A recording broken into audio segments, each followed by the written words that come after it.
My name is Ethan, and until last month, I thought family was everything. I spent years making sure my sister and my dad never had to worry about money. I paid every bill without hesitation, never questioning whether they appreciated it. Then, in the span of a single afternoon, I lost everything. My sister accused me of stealing her $9,000 necklace, my dad took her word without a second thought, and, just like that, I was kicked out of the house I had kept afloat for years. That was the moment I made a choice. If they wanted me gone, they were going to learn what life was like without me. Ethan pushed open the front door, the weight of the day pressing against his shoulders. He was exhausted, ready to collapse onto the couch for a few minutes before tackling the bills he had paid religiously for years, making sure his family never had to worry. But the moment he stepped inside, he knew something was off. His sister, Sophie, stood in the middle of the living room, her face streaked with tears, her hands shaking. Their father, Richard, loomed beside her, fists clenched, his expression unreadable, but the fury behind his eyes was unmistakable. You stole it. Sophie's voice cracked, raw with anger and desperation. My necklace, my $9,000 necklace is gone, and you're the only one who could have taken it. Ethan blinked, caught off guard. His heart rate spiked. What? I don't even know what necklace you're talking about. Richard took a sharp step forward. Don't lie to me, Ethan. His voice was low, dangerous. Sophie says she left it on her dresser this morning. Now it's gone. You're the only one who could have taken it. A cold wave of disbelief washed over Ethan. This had to be some kind of joke. Dad, you can't be serious. You really think I would steal from my own sister? Sophie let out a broken sob, playing the victim as she turned to Richard. I trusted him, Dad. And he took it. After everything. Ethan could feel it now, the walls closing in, the judgment already passed before he'd even had the chance to defend himself. They had made up their minds. Years of paying their rent. Years of covering their bills, their debts, their mistakes. Years of making sure they never felt the crushing weight of financial insecurity. And yet, the second something went wrong, Ethan wasn't the provider. He was the thief. I don't have your damn necklace, Ethan said, his voice rough with anger. And if you think after everything I've done for you both, I'd suddenly decide to steal something, then maybe I never should have paid for anything in the first place. Richard's expression darkened. Get out. Ethan froze. What? Richard took another step forward, towering over him. You want to lie to my face? Steal from your own sister? You have no place in this house. Pack your things and leave. Now. Sophie buried her face in her hands, her fake sobs ringing in Ethan's ears. He wanted to fight back. To make them see how insane this accusation was. But as he looked between his sister and father, he knew the truth, they didn't want to see it. His chest tightened, heat burning through his veins. Fine. If they wanted him gone, they'd get their wish. But soon enough, they'd realize exactly what life looked like without him. Without another word, Ethan turned and walked out the door, the weight of betrayal heavier than anything he had ever carried. The cold air bit at Ethan's skin as he stood outside the house he had called home for years. Not anymore. His father's words still echoed in his mind, sharp, final, unforgiving. You have no place in this house. He had replayed the scene a dozen times since last night. Sophie's crocodile tears, his father's blind rage, the blatant dismissal of everything he had done for them. The bills, the rent, the late-night loans to keep them afloat, it had all meant nothing. And now, standing on the street with nothing but a duffel bag and nowhere to go, he realized something. They thought they could throw him away. But what they didn't realize was that Ethan wasn't the only one leaving. Their safety net was, too. Ethan found a cheap motel with barely enough money to cover a few nights. The walls were stained, the carpet smelled of mildew, but at least it was a roof over his head. He pulled out his phone, scrolling through the endless list of payments linked to his accounts. His father's mortgage, Sophie's credit card bills, the utilities, the internet, even the small luxuries they had long stopped thinking about. For years, he had covered it all, never once demanding gratitude. They depended on him, yet had tossed him aside the moment it suited them. Not anymore. With a calmness that surprised even him, Ethan started canceling the payments. One by one. Rent, terminated. Utilities, gone. Credit cards, cut off. Subscription services, cancelled. Every single expense they had blindly assumed would be paid indefinitely vanished in minutes. And with each confirmation screen, Ethan felt something unfamiliar bubbling beneath the anger. Relief. For the first time in years, he wasn't shackled to their irresponsibility. They had kicked him out, but he was the one truly setting himself free. A week passed. Ethan had managed to scrape together a temp job, enough to buy food and extend his motel stay. But even as he worked, there was one thought that stayed with him, the memories of how often his kindness had been taken for granted. The time Sophie had maxed out her credit card with the assumption that Ethan will cover it. The moments his father had dismissed concerns about overdue bills with a casual, "You'll figure it out, son." The family dinners where no one even thought to ask how he was doing, only what he could provide. They had never asked him to carry their weight. They had simply expected it.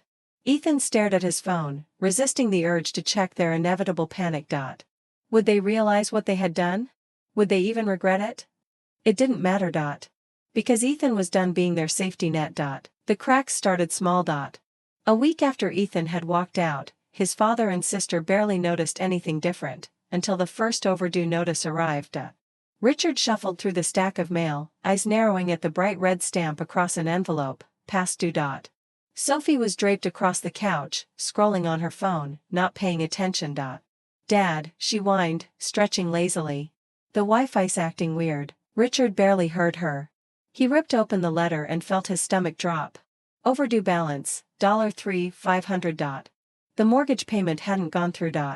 "What the hell is this?" he muttered, flipping to the next envelope, electricity bill, credit card notice, water bill, all unpaid. His chest tightened. Ethan always handled the finances. It was a habit they never questioned, never worried about, until now. Sophie rolled her eyes. "Just call Ethan and tell him to fix it." Richard's grip tightened around the paper. "I kicked him out, Sophie." "So?" she scoffed.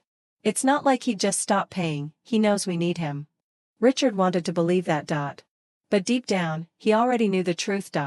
Ethan was done. That evening, things got worse. A loud click echoed through the house, followed by an eerie silence. Then a frustrated scream. "Dad!" Sophie shrieked. "The power just went out." Richard walked to the light switch, flipping it back and forth. Nothing. The house, once lively and bright, sat in complete darkness. Cold dread pooled in his stomach as he reached for his phone. He dialed Ethan's number, his first call since kicking him out. Straight to voicemail. Again. Voicemail. Again. Voicemail. Richard exhaled sharply, running a hand through his hair. This wasn't just some late payment. This was intentional. Ethan wasn't answering. And for the first time, Richard felt something he hadn't in years. Fear. Sophie, meanwhile, was pacing. "I have an event in 2 days, Dad. I can't be sitting here with no lights like some broke person." Richard said nothing. Because for the first time, he was realizing something he had refused to admit. They were broke. Ethan had kept them afloat. His sacrifices, his loyalty, his blind willingness to pay for everything. And now, Ethan was gone, and so was the life they had taken for granted. Ethan had thought he was done. Done with his father. Done with Sophie. Done with the wreckage of a home that had never truly felt like one. But then came the message. A text from an old friend, Lucas Evans, a mutual acquaintance who, somehow, still had a pulse on the chaos unfolding in Ethan's absence. "Dude. I was just at the cafe near your dad's house. Saw Sophie there. She's still wearing the necklace." Ethan's fingers tightened around his phone. The necklace. The same $9,000 necklace he had supposedly stolen. The piece of jewelry that had turned his own family against him. And yet, Sophie was still wearing it. His stomach twisted. Was this some kind of sick joke? Had she lied so easily, so effortlessly, knowing it would rip him away from everything? No hesitation. No guilt. Just betrayal. The realization hit Ethan harder than expected. This wasn't just about a necklace. Digging through his past, he saw the pattern, the small manipulations, the subtle ways Sophie had always won in their family. The times she had cried her way out of trouble while Ethan got blamed. The moments his father had blindly believed her over him. The unspoken rule, Sophie could do no wrong. His father had fed into it for years. Ethan had just never seen it for what it really was. But now? Now, the blinders were off. And Sophie, she wasn't just careless. She was calculated. Ethan stood outside the cafe, watching through the glass windows as Sophie sat with her friends, laughing, flipping her hair, wearing the damn necklace as if nothing had happened. His jaw clenched. He could walk away. Let them unravel on their own, let them suffer through the mess they created. But something inside him refused to back down. They had taken everything from him. Now, he wanted the truth.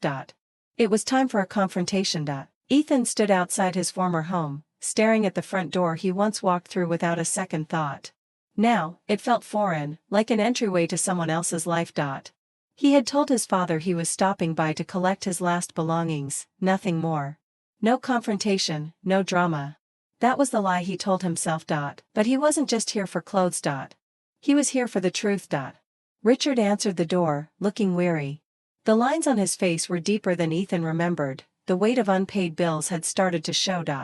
You don't need to take long, Richard muttered, stepping aside. Just grab what you need. Ethan barely nodded, stepping inside. The house felt different, colder, emptier. He walked toward his old bedroom, but paused when he heard Sophie's voice. There she was, lounging on the couch, casually scrolling through her phone.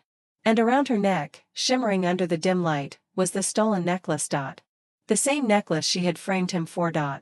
Something sharp twisted in Ethan's chest, a dangerous mix of rage and vindication. She saw him. Smirked. No guilt. No shame. Ethan clenched his jaw, but said nothing, yet. Ethan gave a humorless laugh. Tell me, Sophie. Did I break in and return it? Or were you lying the entire time? Silence. Richard stared at his daughter, eyes narrowing, piecing it together. Sophie. Explain. Her lips parted, but no words came out. Ethan took a step closer, dropping his voice low.